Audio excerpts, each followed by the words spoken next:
क्या आप जानते हैं कि यूरोप का एक ऐसा देश है जिसने दशकों तक अपनी आर्थिक ताकत से दुनिया को प्रभावित किया, लेकिन अब वही देश दो बड़ी शक्तियों के बीच फंस गया है? हाँ, हम बात कर रहे हैं जर्मनी की। कभी यूरोप की इंजन कहलाने वाली यह अर्थव्यवस्था आज एक नए मोड़ पर खड़ी है। एक तरफ चीन है, जो जर्मनी के लिए सबसे बड़ा व्यापारिक पार्टनर रहा है, और दूसरी तरफ अमेरिका, जिसके साथ कभी भरोसेमंद रिश्ते थे, लेकिन अब दरारें साफ दिखने लगी हैं। हाल ही में जर्मनी की सत्ताधारी पार्टी एसपीडी के वरिष्ठ सांसद आदिस अहमेतोविच ने खुलकर कहा, अब वक्त आ गया है कि बर्लिन अपनी चीन नीति को दोबारा सोचे। यानी साफ है, जर्मनी अब अपनी विदेश नीति की बुनियाद पर ही सवाल उठा रहा है। जब जर्मन विदेश मंत्री ने अचानक बीजिंग की यात्रा रद्द की, तो यह सिर्फ एक औपचारिक फैसला नहीं था।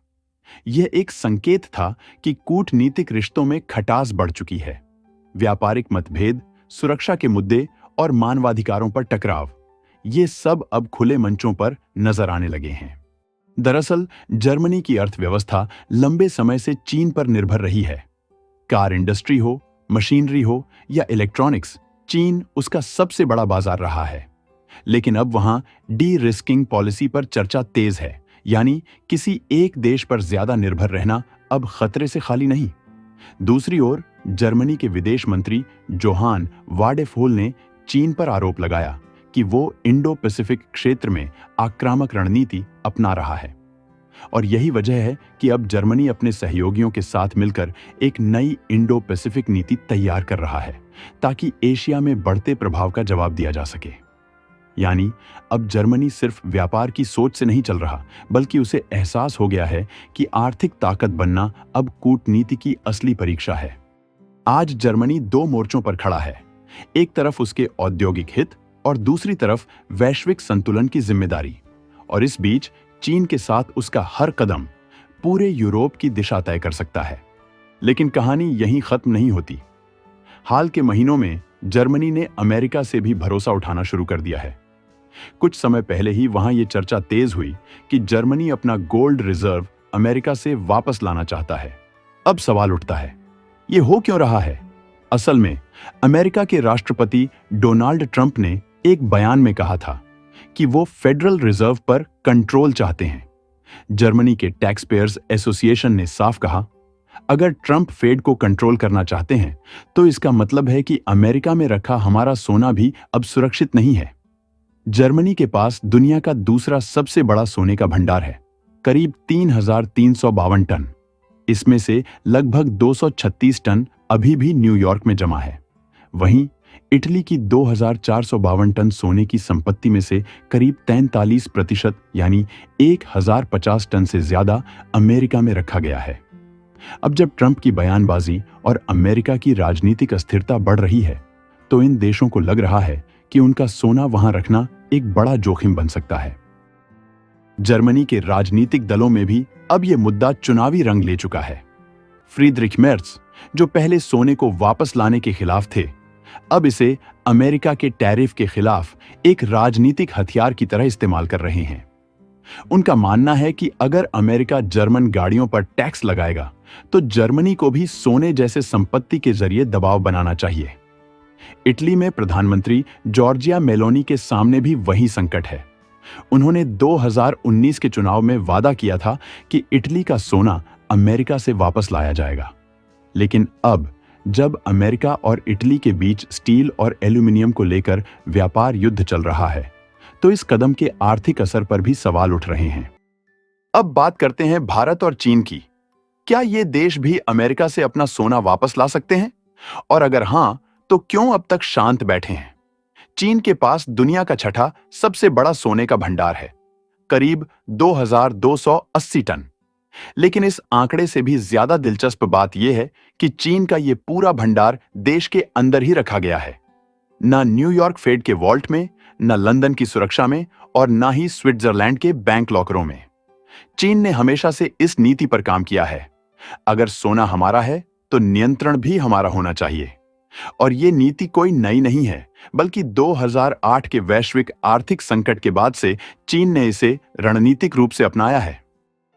जहां कई देश अमेरिका या यूरोप के बैंकों में अपनी कीमती संपत्ति रखकर आराम महसूस करते थे, वहीं चीन ने चुपचाप अपने सोने को घरेलू वॉल्ट्स में स्थानांतरित कर दिया।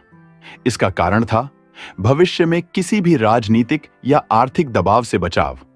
चीन की सरकार और सेंट्रल बैंक दोनों ही मानते हैं कि भरोसा स्थायी नहीं होता, लेकिन नियंत्रण एक राष्ट्रीय जिम्मेदारी है। यही वजह है कि आज जब यूरोप के सबसे मजबूत देश जर्मनी और इटली अपने अपने सोने को अमेरिका से निकालने की योजना बना रहे हैं, चीन पूरी तरह शांत है, क्योंकि उसे इस मुद्दे पर सोचना ही नहीं है। उसका एक भी किलो सोना अमेरिका में है ही नहीं। अब जरा भारत पर नजर डालते हैं। भारत के पास करीब 876 टन सोने का रिजर्व है। यह सिर्फ एक धातु नहीं, बल्कि भारत की आर्थिक स्थिरता और संकट काल में आत्मनिर्भरता का मजबूत प्रतीक है।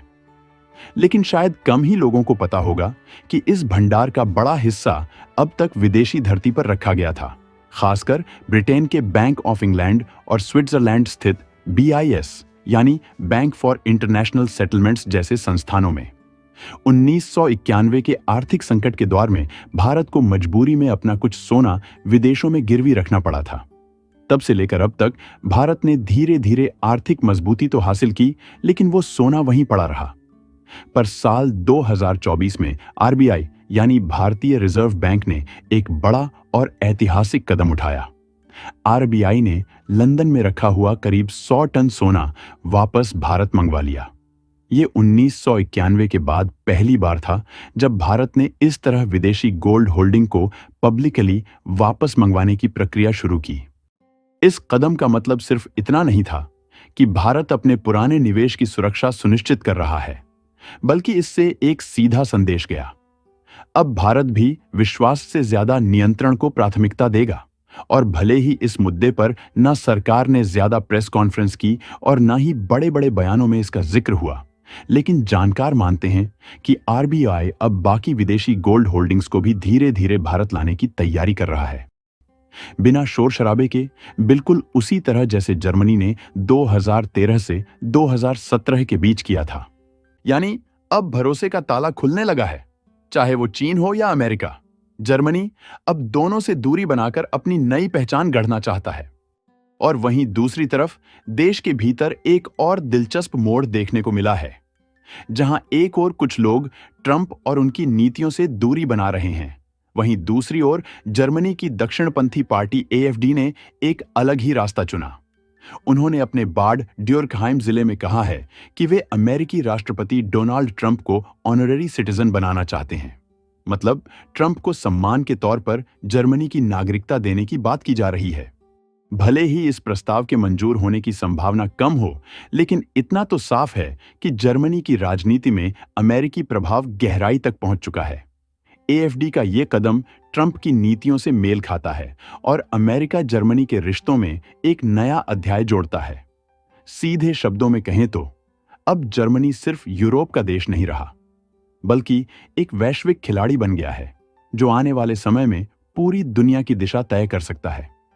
उसके हर फैसले का असर सिर्फ बर्लिन की गलियों में नहीं, बल्कि वॉशिंगटन, बीजिंग और मॉस्को तक महसूस किया जाएगा।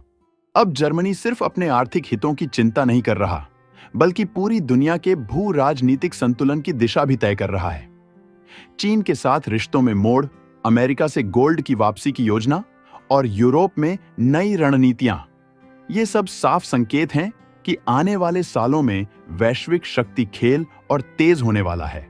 सवाल अब सिर्फ यह नहीं कि जर्मनी अगला कदम क्या उठाएगा, बल्कि यह कि इसका असर पूरी दुनिया पर कितना गहरा होगा।